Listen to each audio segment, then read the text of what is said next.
Easy to get in, I'll tell you that much. Um, but we had something that was similar. Well, we had something that was like this that held 6,500 pounds. Okay.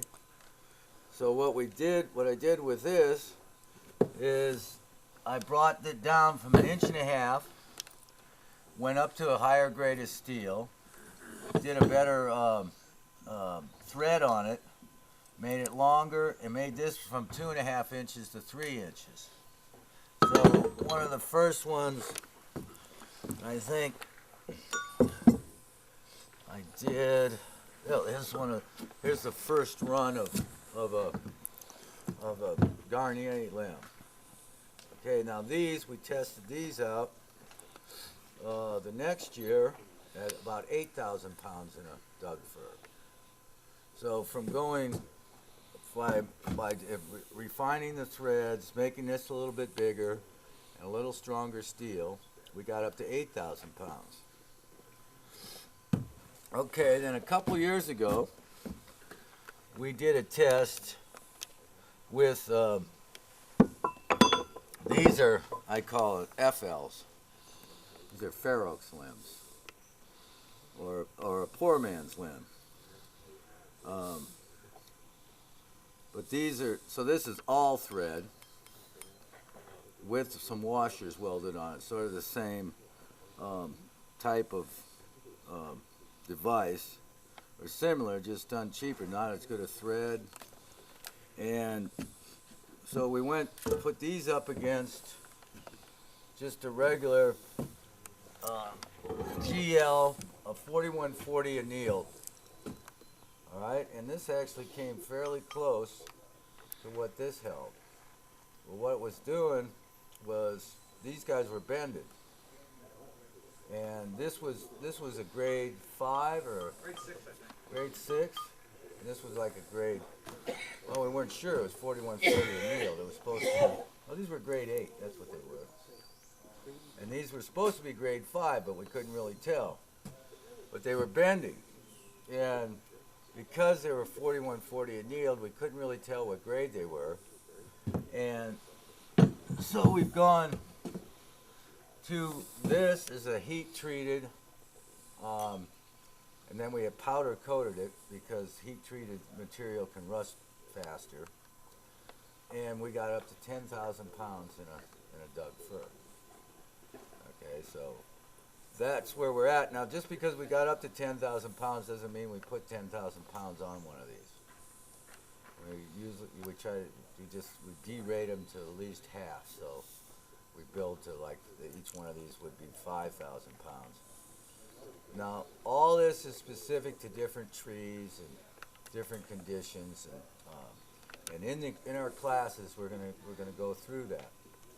And so there's Scott Baker is over here. He's going to be giving 2 lectures on tree biology, and basically he's going to explain the different.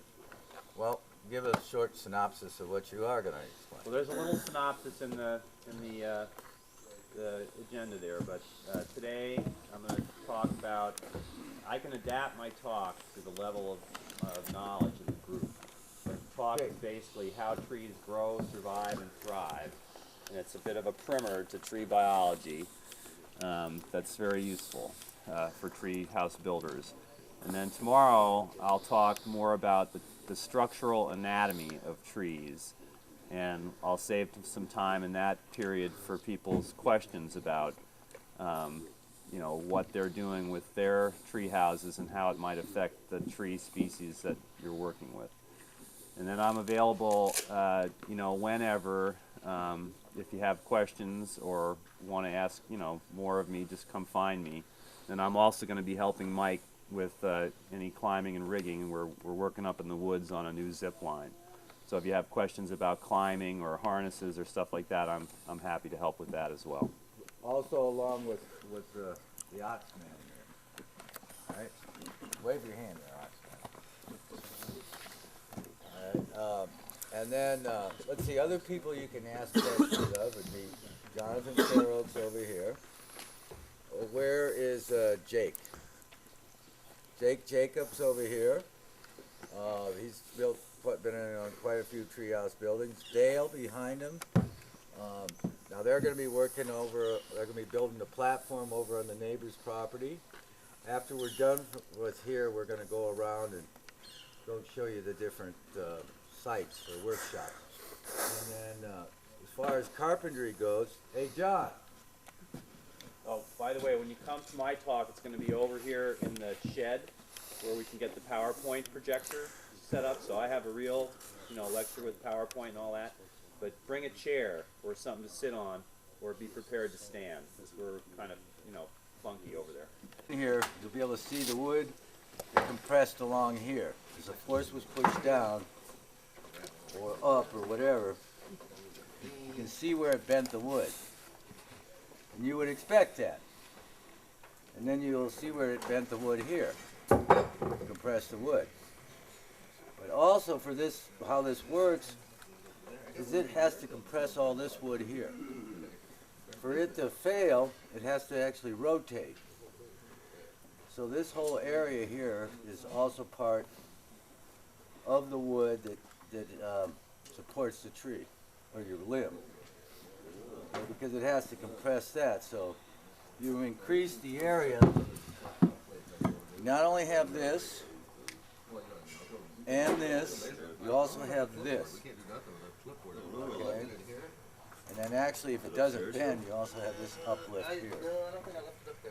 Okay, so, and it all works in unison, and it all works, it's kind of important to have this bit, but they're all lined up. Okay, some people say, well, why do I need the bit?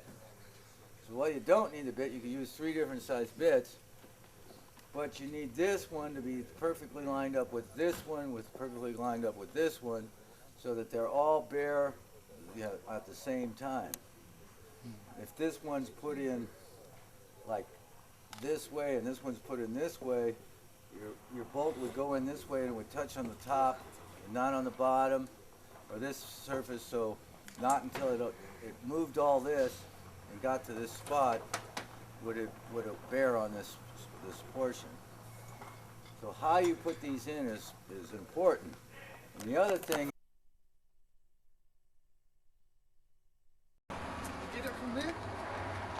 Yeah. There you go. There's Jess.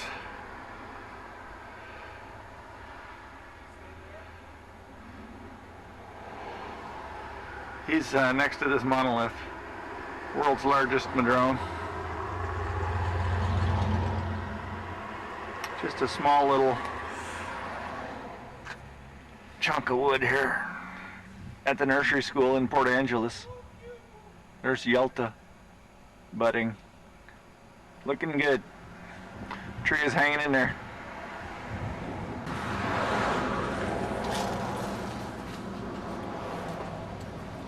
Have you had enough, boys? Haven't had enough of that. Yep. Let's climb it. I don't know that that's possible. It's not my tree.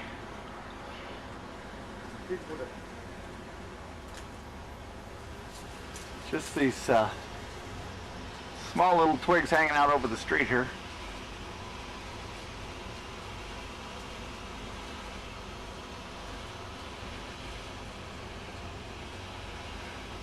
You think they want this branch by their antenna pruned? I would say so.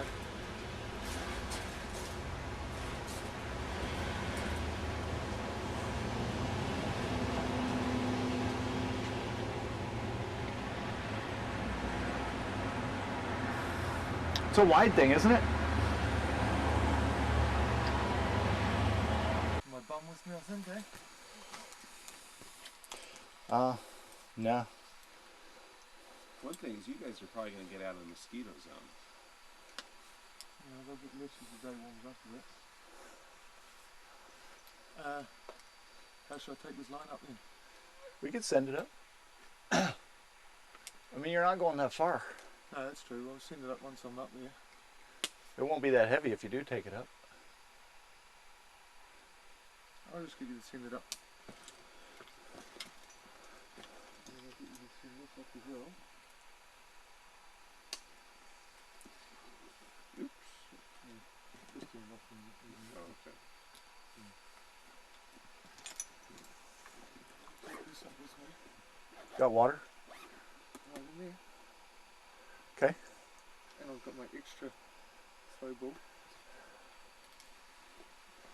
And you got that piece of rope with the swivel? Yeah. Oh, you're the guy I was telling that judge it was illegal. Anybody else have that? Can you? Get out of here. Well, it ought to be illegal. They don't allow knots in Canada, you know. Don't they? This is a certified knot, man. It looks like a fisherman's knot. It's a buntline hitch. Well, that's what I'm using. Buntline hitch? Yeah, to terminate my climbing line. Yeah. I don't have a splice. Yeah.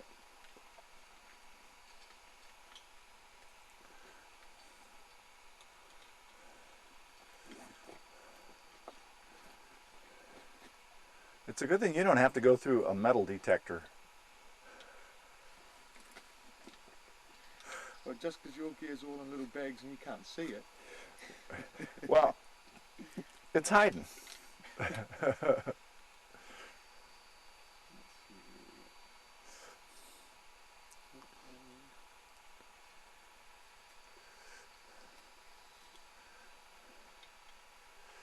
Do you want to wait on the tail of the sending line so that you can get through the center? Just get up the first bit. Where do you foot lock up? Or do you have another one? There's another one. The bugs are out. Yeah. I thought it was just at night. Yeah, that's what I was hoping.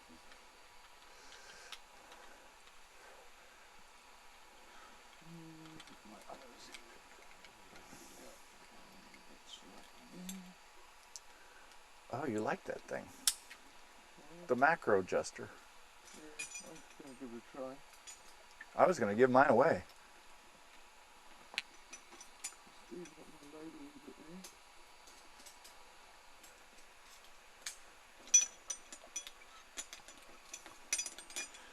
I didn't know I was coming out here to give blood. You can actually dodge a branch that as it's falling right next to you. So the safest spot is a place where you can see.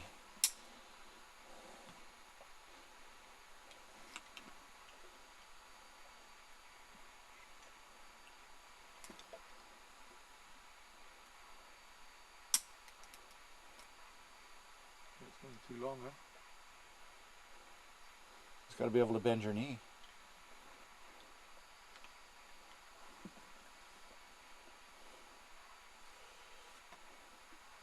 Are your knees pretty flexible?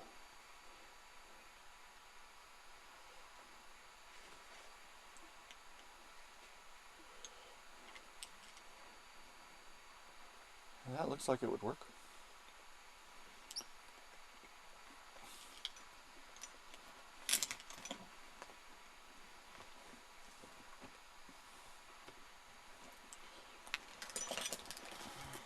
Boing! It's like a bungee cord in here.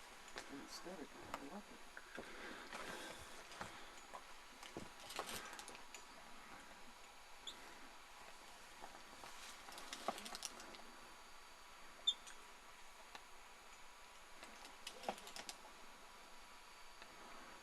Hey, now you're talking.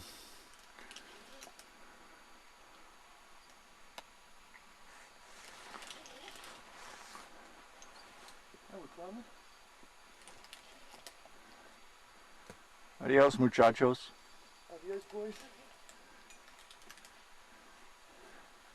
Want me to hold your wallet? I'll see you at the top.